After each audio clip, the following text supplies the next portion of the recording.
Hello दोस्तों, education IQ में आप सभी का बहुत बहुत स्वागत है।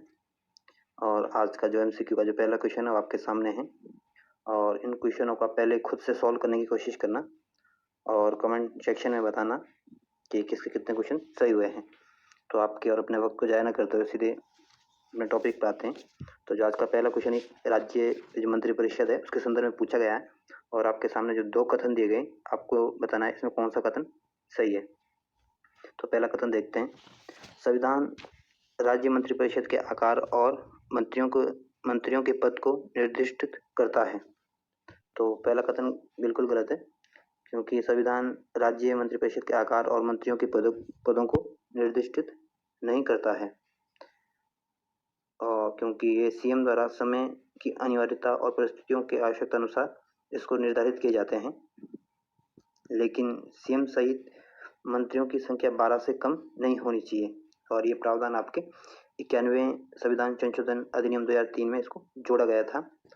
और किसी राज्य में मंत्रिपरिषद में सीएम सहित मंत्रियों की कुल संख्या उस सदन के सदस्यों की कुल संख्या के 15% से अधिक नहीं होनी चाहिए।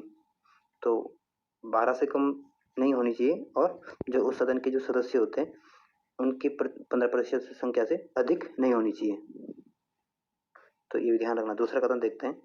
दूसरा कथन कह रहा है मंत्री द्वारा राज्यपाल को दी गई सलाह कि किसी भी न्यायालय में जांच नहीं की जाएगी।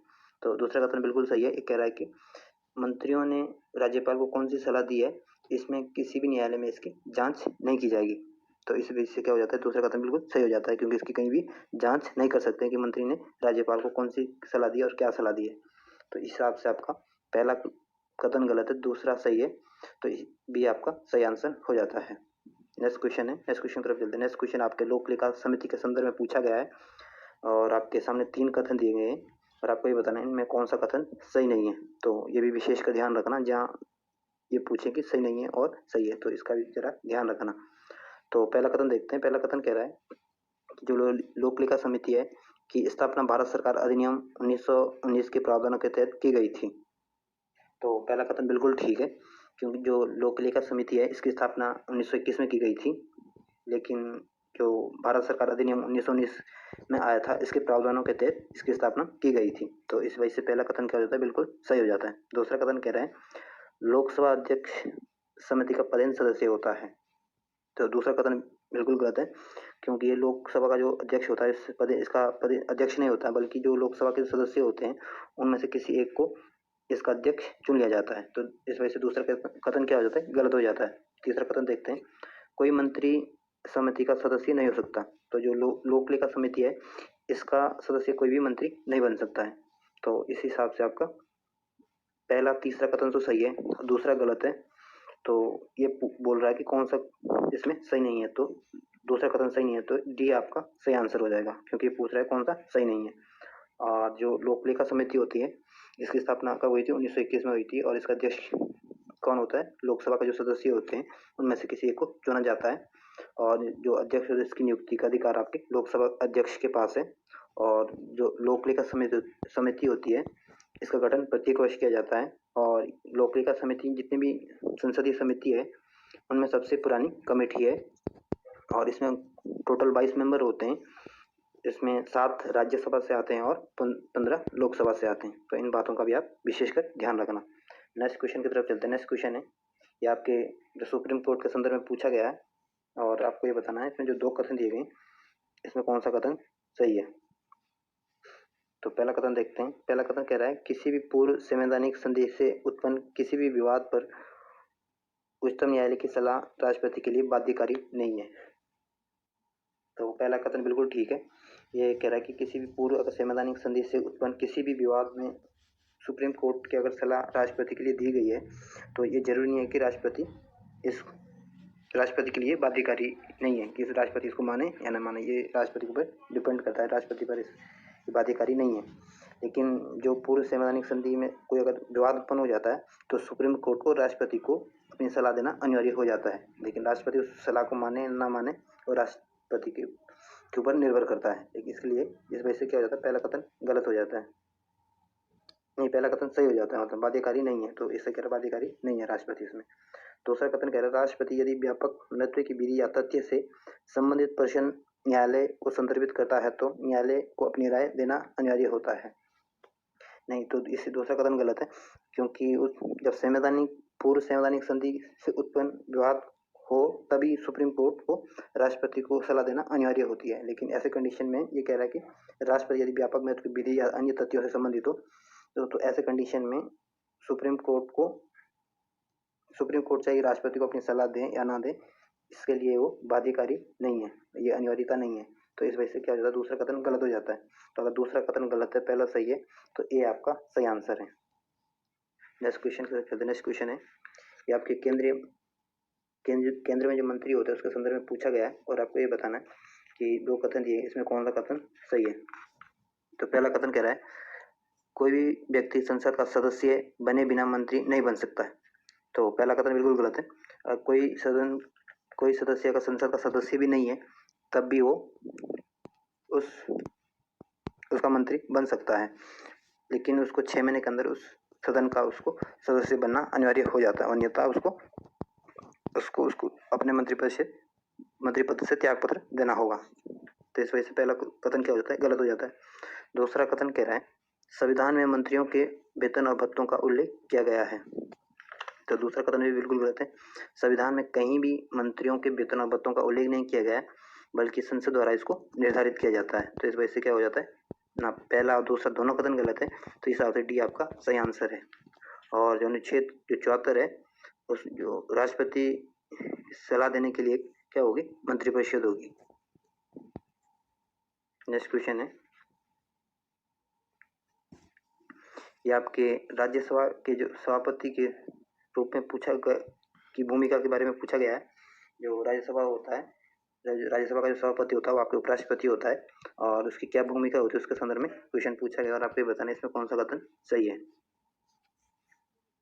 तो पहला कथन देखते हैं। ये कह रहा है ये राज्यसभा से संबंधित सभी मामलों के लिए संविधान और प्रक्रिया के नियमों के निर्वचन हेतु अंतिम प्राधिकारी है। तो पहला कथन बिल्कुल ठीक है, ये सदन में नियमों का अंतिम प्राधिकारी होता है और वो सदन का नेता होता है राज्यसभा में।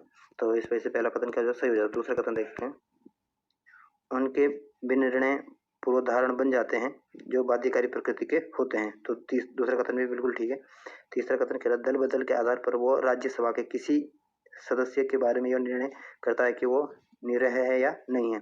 तो तीसरा कथन भी बिल्कुल ठीक है, क्योंकि तीसरा कथन कह रहा है कि जो दल बदल का जो कानून है तो वो राज्यसभा के सदस्य के बारे में निर्णय कर सकता है कि वो संसद का सदस्य बनने अयोग्य है या योग्य है। तो ये भी उपराष्ट्रपति को यह अधिकार होता है, क्योंकि वो सदन में का सभापति होता है, जिसका राज्यसभा का। और दल बदल जो कानून है ये आपकी 10वीं अनुसूची में इसका उल्लेख है और इसको 1985 में लाया गया था 52वें संविधान संशोधन द्वारा। तो इसमें पहला दूसरा तीनों कदम सही है, तो डी आपका सही आंसर है। नेक्स्ट क्वेश्चन है ये आपके लोकसभा के अध्यक्ष की शक्तियों के और उसके कर्तव्यों के स्रोत के बारे में पूछा गया है और आपको ये बताना है कि इनमें कौन कौन से कुछ सही दिए गए हैं। तो पहला देखते हैं भारत का संविधान। तो ये बिल्कुल पहला कथन बिल्कुल सही है, क्योंकि ये जो लोकसभा का अध्यक्ष होता है उसकी शक्तियों और कर्तव्यों के अंतर्गत आता है। दूसरा है लोकसभा की प्रक्रिया और कार्य संचालन के नियम, तो ये भी बिल्कुल सही है। तीसरा संसदीय परंपराएं, तो ये इसमें तीनों कथन सही है, इस हिसाब से डी आपका सही आंसर है। और जो लोकसभा अध्यक्ष होता है वो लोकसभा और उसके प्रतिनिधि होते हैं लोकसभा में, उनका वो प्रमुख होता है और वो सदन का भी प्रवक्ता होता है और सभी संसदीय मामलों का निर्णय उसका अंतिम होता है। उसका अंतिम निर्णय होता है, किसी भी संसदीय कोई मामला हो तो उसका निर्णय अंतिम होता है, वो जैसा बोलते हैं वैसा होना है। और अभी जो लोकसभा के जो वर्तमान अध्यक्ष है वो ओम बिरला है, जो कि राजस्थान के हैं और राजस्थान की राजधानी जयपुर है। और जयपुर को किसने बसाया था, जो आमेर के राजा था सवाई जय सिंह ने, उसने जयपुर को बसाया था। तो ये भी ध्यान रखना। तो डी आपका इसका सही आंसर। नेक्स्ट क्वेश्चन है ये भारत में कीटनाशकों के संदर्भ में पूछा गया और 3 कथन दिए गए और आपको ये बताने में कौन सा कथन सही है। तो पहला कथन कह रहा है भारत में कीटनाशकों का विनियमन कीटनाशक अधिनियम 1968 के तहत किया जाता है। तो पहला कथन बिल्कुल ठीक है। दूसरा कथन कह रहा है रसायन और उर्वरक मंत्रालय द्वारा कीटनाशकों के उपयोग पर प्रतिबंध आरोपित है। तो दूसरा कथन गलत है, ये रासायनिक और उद्योग मंत्रालय न होकर बल्कि कृषि और किसान कल्याण मंत्रालय इसकी जगह है। तो इस वजह से दूसरा कथन क्या होता है, गलत हो जाता है। तीसरा कथन है भारत में कीटनाशकों का विज्ञापन और प्रचार प्रसार नहीं किया जा सकता। तो तीसरा कथन भी गलत है, क्योंकि भारत में कीटनाशकों का विज्ञापन और प्रचार प्रसार किया जा सकता है। तो इस वजह से दूसरा तीसरा कथन गलत है, पहला सही है। तो इस हिसाब से ये आपका सही आंसर है। नेक्स्ट क्वेश्चन पर चलते हैं। नेक्स्ट क्वेश्चन है, ये आपके समेकित ऋण शोध निधि के संदर्भ में पूछा गया है और उसके संदर्भ में आपको दो कथन दिए गए, आपको ये बताने में कौन सा कथन सही है। तो ये कह रहा है ये आरबीआई के साथ राज्यों द्वारा अपनी देनदारियों के पुनर्भुगतान के लिए एक बफर के रूप में बनाई गई आरक्षित निधि है। तो पहला कथन बिल्कुल ठीक है। दूसरा कथन कह रहा है यह निधि लोक लेखे में अनुरक्षित की जाती है और इसका उपयोग ऋण में मोचन के अतिरिक्त किसी अन्य उद्देश्य के लिए नहीं किया जाता है। तो दूसरा कथन भी बिल्कुल ठीक है। तो इस हिसाब से आपका पहला दूसरा दोनों कथन सही है। तो सी आपका सही आंसर है। और समेकित ऋण शोधन निधि इसकी स्थापना 1999 और 2000 में की गई थी और इसकी स्थापना आरबीआई द्वारा की गई थी और ये एक तरीके से आरक्षित निधि है। नेक्स्ट क्वेश्चन है, ये आपके प्रत्यानुदान के संदर्भ में पूछा गया, बोर्ड ऑफ क्रेडिट के संदर्भ में आपके सामने दो कथन दिए गए और आपको बताने इसमें कौन सा कथन सही है। तो पहला कथन देखते हैं। यह कह रहा है भारत के संसाधनों पर आधारित किसी आकस्मिक मांग को पूरा करने के लिए दिया जाता है। तो पहला कथन बिल्कुल ठीक है। दूसरा कथन कह रहा है यह एक असाधारण अनुदान है और मांग का विवरण साधारणतः बजट में नहीं किया जाता है। तो दूसरा कथन भी ठीक है। तो इसमें दोनों कथन सही है। तो सी आपका सही आंसर है। नेक्स्ट क्वेश्चन की तरफ चलते हैं। नेक्स्ट क्वेश्चन है आपके सेवा मतदाता के संदर्भ में पूछा गया है। जो सेवा मतदाता उसे कहते हैं जो डायरेक्ट मत देके इनडायरेक्ट तरीके से देते हैं, जो किसी अपने द्वारा किसी व्यक्ति से वोट डलवाता है, जैसे या अपने डाक पत्र के माध्यम से भी अपना वोट दे सकता है या अपने द्वारा नियुक्त मतदाता के द्वारा वोट डलवाता है, तो उसको सेवा मतदाता कहते हैं। तो उसके संदर्भ में ही पूछा गया। और जो मतपत्र के माध्यम से परोक्ष यानी प्रॉक्सी मतदाता के माध्यम से वोट डालने के लिए कौन पात्र होते हैं, और आपको ये बताना है इसमें जो तीन कथन दिए हैं इनको ये बताना है कि कौन कौन इसमें सेवा मतदाता हैं। तो पहला कह रहे हैं अनिवासी भारतीय। तो अनिवासी भारतीय सेवा मतदाता का प्रयोग नहीं कर सकते हैं।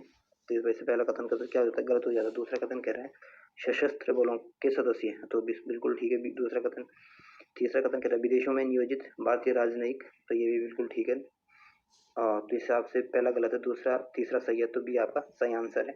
तो जो सशस्त्र बल के सदस्य होते हैं ये सेवा मतदाता का प्रयोग कर सकते हैं, जैसे सीआरपीएफ हो गया, बीएसएफ हो गया, आईटीबीपी हो गया, एसएसबी हो गया, एनएसजी हो गया, बीआरओ हो गया या सीआईएसएफ हो गया। तो इनके जो अधिकारी होते हैं इनको ये सबको ये अधिकार दिया गया है कि वो सेवा मतदाता का प्रयोग कर सकते हैं। तो दोस्तों आज की वीडियो को यहीं समाप्त करते हैं।